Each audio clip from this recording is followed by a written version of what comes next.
Welcome to the Kaizen Gal Podcast. This is your host, MC. The Kaizen Gal is a podcast about continuous improvement, building the habits to make the most out of what you already have and scale your progress in a sustainable way. Some people say, don't work harder, work smarter. Well, I believe that we can do both if we balance our time, energy, and drive well. On to today's episode.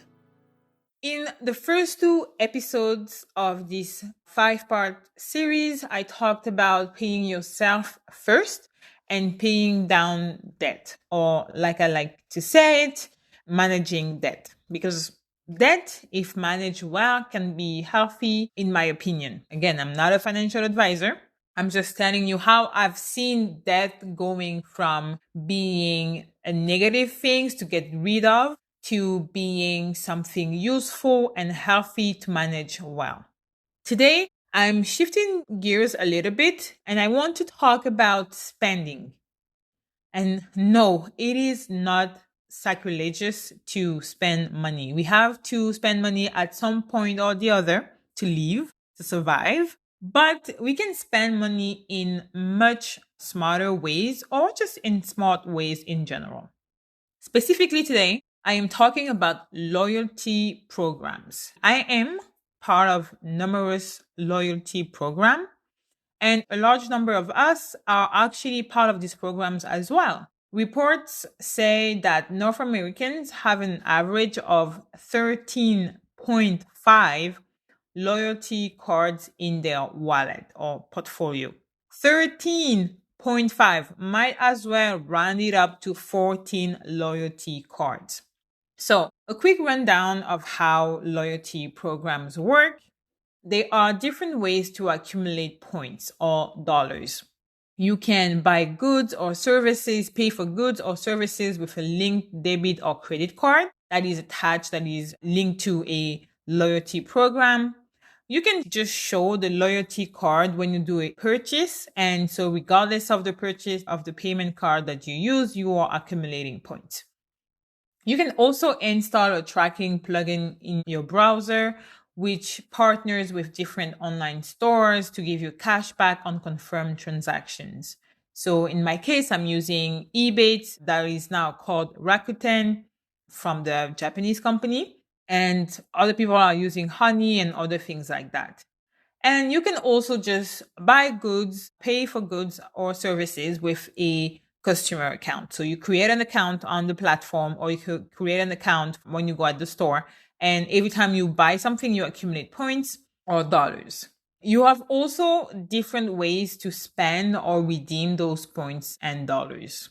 Sometimes you can get good in return. So some companies, some loyalty programs have an online store where you can go in and buy goods, services with those points. And you can even complement the points with dollars if you're missing some of them. You can also get more services or goods from the same company. So again, if you rent a car and you rent enough cars, you may get 1 full day of rental for free. You may get free movies, free food, and things like that. The third way you can spend or redeem those points is by getting more goods or services from the companies, but the company's partners in that case. So you have a lot of different alliances or corporations who have different grocery stores together, or you have airlines together. For instance, I'm a part of different loyalty programs within the airline alliance called SkyTeam, and also the alliance called Star Alliance. So based on the different companies that I'm using, I don't have to use the same airline all the time to keep collecting my points. You do have to choose a main, like a parent account or a parent company that is going to consolidate all of the points that you are getting from the airline's partner of that company. The fourth way is you can get gift cards in return or checks as well. I've gotten checks from my grocery store program. I think I've gotten over $200 over the years. So you have all of these different ways. Now, how to choose the right one? It really depends on the level of difficulty that each program has. And by difficulty, how easy is it to accumulate points? How easy is it to spend those points or dollars?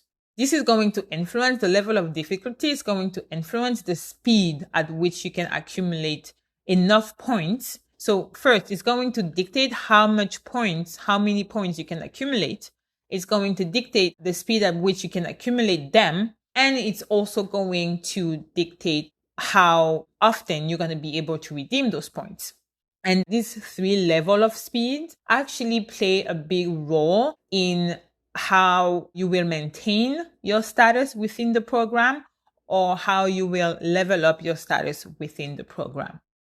The next thing that you want to look at is the point expiry policy. So I lost a lot of points from my Flying Blue program because I didn't travel by the end of 2020, which sucked because I had accumulated a lot of points. But if you don't do a qualifying transaction within the year, you lose all of them. So they didn't do anything special for the members. On the other side, Air Canada actually extended the validity of the points. So even though I didn't travel, by traveling at a later date, I was still able to keep my points active. That's really the thing. Like, you have to keep your points active. So the expiry policy is great. It's something to look at, something to research, to know what is it that they've done in past periods of time. And most importantly, what is it that they've done during the pandemic? Did they do anything special? I know, for instance, that Flying Blue, I am not going to invest as much time getting points there because I wasn't rewarded for my loyalty when it was crunch time, basically. Another thing you want to look at when to choose the right loyalty program for you are the perks. The perks that come with the program, so that even if you are not actively earning points, you can still enjoy several perks. For example, for some cards, you may be able to get a discount just by showing the card. So even if you're not spending something that's related to the brand, just by showing the card, you're going to get a discount, which is always nice. I think Scene Plus has something like that. You get a member price or you get a different price just based on the fact that you're part of the program. You get sometimes, like for Air Canada's Aero plan, you can have like a one additional piece of luggage or different options that are available for you. So it's always interesting. The last thing, or the 2 last thing in one, the loyalty levels and the redemption levels. Loyalty levels, because sometimes there is such a great gap between 2 levels of loyalty in the program. Air Canada's program is crazy. So first, when you want to reach 1 level, it is hard. And then if you want to get from that level, you have to basically go from being someone who travels. Even when I was traveling every 3 to 4 months, it was not enough to go to the middle bracket of the program. I was still at the early levels of the program. So if you want to go from the early stages of the program of someone who travels 5 times a year, because I'm not someone, just quick parenthesis, I'm not someone who travels every 2 weeks to go to a place for a weekend and then come back. When I go, I disconnect and I need at least a week to disconnect. So I'm traveling every 3 months or every other month, and I travel for a week or maybe 2 weeks and I come back. And sometimes it happens that Air Canada, despite like the program, the differences in price is so consequent that I actually cannot afford to spend an extra close to $200 on a plane ticket for the same trip. Like the loyalty levels, like what it takes for you to go from one level to the next and enjoy the perks and benefits that are coming with that superior level, can be quite a jump. So look out for that. And same thing for the redemption level. The loyalty level influences the way in which you can redeem your points. And so it influences the level as well and what you have access to. Sometimes you're going to have different prices in terms of points or dollars to redeem. And the prices is going to depend on the loyalty level that you belong to. Meaning that weirdly enough, someone at a lower loyalty level may have to spend more to redeem the same thing that someone at a higher level of loyalty would pay less for. So It's almost like the more you spend with them, the more they reward you. They're not there to make your life easier. So you have to be strategic. And so how to choose the right one, look at the level of difficulty to accumulate points and to redeem points. Look at the speed at which you can accumulate enough points, how you can accumulate enough points, the ways to accumulate them, how you can redeem them, the expiry policy, the perks, the loyalty levels, and the redemption levels. Once you look at all of that for different programs that you are considering, you want to see how it fits your lifestyle. Because let's be clear and true, when you assign for a loyalty program, you give personal data to that company. That company, every time you are using the program, using the card, the number, they are able to understand what are your purchase patterns, how you spend money, how much you spend on that, where you are spending it, how frequently you are spending money on different categories of product or services. So you do give them a lot of data to use. And so you want that exchange to be a little more, to be fairer and somehow to your advantage as well. It's going to be to their advantage. I work in marketing. I work with data. I can tell you these companies are literally processing millions, billions of lines of personal data through these rewards program and loyalty programs. Make it work to your advantage as much as you can. See how it fits your lifestyle. You should not bend your lifestyle to fit the loyalty program. I gave you an example in the previous episode where I was talking about how in order for me to do that, it meant that some things that I could have paid and that I could pay with my debit card, I chose to pay them with my Air Miles credit card to get more points there. So in a way, I was serving the loyalty program more than I was serving my financial goals. So you don't want to bend your lifestyle to fit the program. You want the program to integrate itself into your spending habits. That is how you spend smart. Summarizing quickly, I want to emphasize this. Spending smartly means finding ways for the money that you have to spend anyway to somehow bring you some level, yield some level of benefits for you one way or the other. And so based on all of the different criterias, you choose what is the loyalty program that you want to add, the one that you should remove, or the one that you want to keep. Review them. I don't believe, I typically review my loyalty program, I would say once every 4 to 5 months. I don't review them all at once, but let's say if I'm planning to travel, I'm reviewing all of my program at once. Where is it that I'm at? The different levels. How many points am I going to get or planning to get with the upcoming trip? What is the best program to use? And then comparing and then seeing, I'm seeing a pattern where for my last 2 trips or 3 trips, I consistently deprioritize one program. Example, Flying Blue. I deprioritized it. So I probably won't be using the card moving forward. But at the same time, it's linked to one of the few companies that are able to bring me, that I'm able to use to travel from Canada to my home, my birth country of Gabon. It's one of the very few companies that I can use to do that trip. So I may use it still, but I'm not going to use it as consistently in order to get more points. And I would say in general, I mentioned the 3 major airline alliances. You have SkyTeam, Star Alliance, and oneworld. I'm using Star Alliance a lot more than SkyTeam because SkyTeam is it feels to me like it's very European and it makes it hard to collect the points, it makes it even harder to redeem the points. In more than 20 years, I was able to redeem SkyTeam points once. Yeah, once or maybe twice. That was it. Really look at this and review your loyalty programs, change them, abandon a few ones, add new ones. It should not be static because these programs are also changing with time. Giving you another example, I used to be an avid movie theater goer. I would go to the movie theater maybe once a week. So I would see 4 movies per month, the minimum, because I would go alone a lot and I would go with friends as well. So I would go to the movies a lot. basically more than 50 times per year, I would go to the movie. So it's more than one movie per week. And when I started working, I couldn't go as much and I slowed down.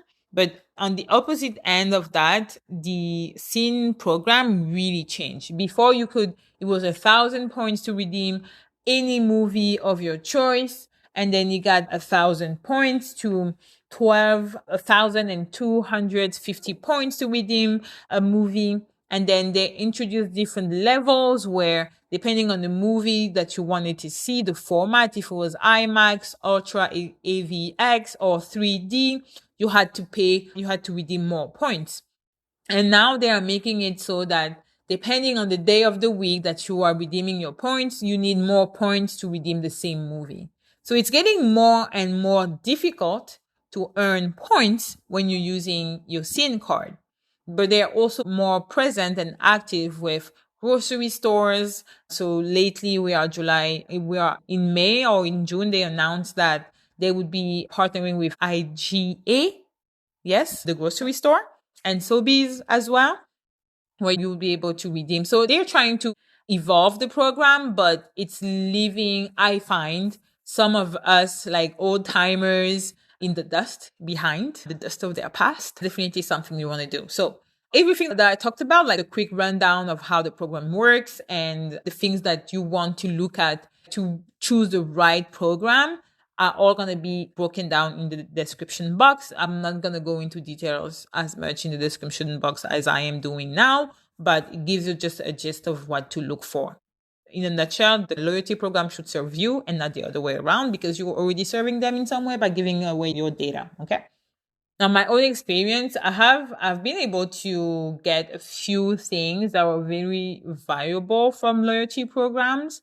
I got free tickets to an exhibition game of the NBA in Montreal. I was able to bring a friend with me. I got several surprise upgrades on direct flights. The one that I was very grateful for was from Tokyo, Japan to Vancouver, Canada. That was great. I got a 65-inch LG TV as well with points.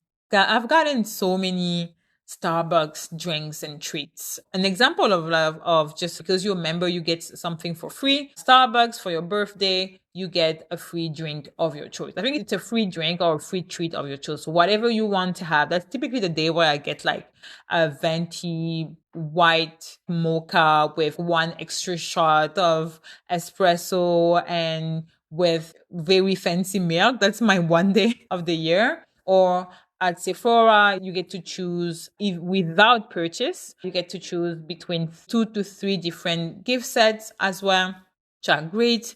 I've gotten over $400 of checks for grocery shopping across the board. And I've had additional hotel nights when I was traveling, hotel upgrades, hotel perks, like getting a bottle of champagne upon arrival. And these were not like fancy hotels. Just me being a member and booking the hotel through the program, I was getting that perks. Just to let you know at which extent it can really serve you, but it has to match your lifestyle. So if you'd like to know what are the different programs that I'm a part of, how I use them on a daily basis, like really me breaking down and explaining more about that, let me know. Drop me a comment, drop me an email, and I will happily do that. Please let me know which type or which industry or which type of businesses or you want me to cover on, because I have many loyalty programs cards. So let me know if you want to tell me which one you are using or how you're using them as well, because I find that in the loyalty program world, there are so many different ways that people are using them, like transferring points within the same program, but for different companies and things like that. I'm always curious, but again, summarizing for the nth time, spending smart, your money that you have to spend anyway has to work to your benefit. You are already spending it to the benefit of the company that you are purchasing the goods or service from. You are already working to the advantage of the company who own these loyalty programs, because you are giving them a lot of information about who you are, all of your demographic information as well as your behavioral purchase decision and pattern. So I get all of that. Find a loyalty program that allows you to get benefits that enrich your life so that as you are doing this transaction that you have to do, you are still getting benefits out of it. That is, for me, the definition of spending smart and spending smarter. And don't forget, you have to readjust it. That's it for me today. I hope you found that episode helpful and insightful. If you have questions or topics you'd like me to address, email me at the email address in the description box. And last but not least, leave your 5-star review anywhere you are listening. It really encourages me. I wish you, wherever you are, to be well, and I will talk to you next time.